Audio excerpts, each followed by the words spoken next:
قصة من أجمل ما يكون.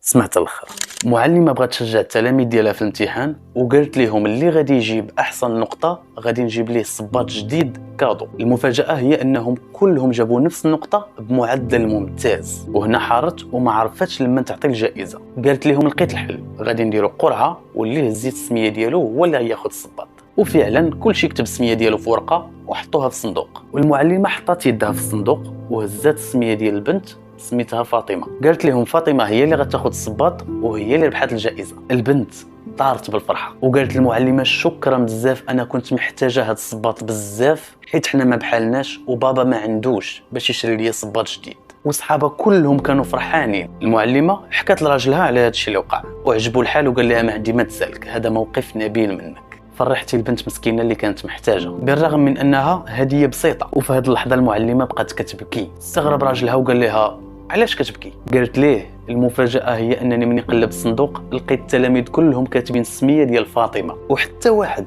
ما كاتب سميته. التلاميذ فضلوا الصديقه ديالهم على راسهم حيت كانوا عارفين الظروف ديالها وعارفين محتاجه اكثر منهم. والعبره من هذه القصه هي الايه الكريمه اللي كتقول بسم الله الرحمن الرحيم ويؤثرون على انفسهم ولو كان بهم خصاصة. صدق الله العظيم.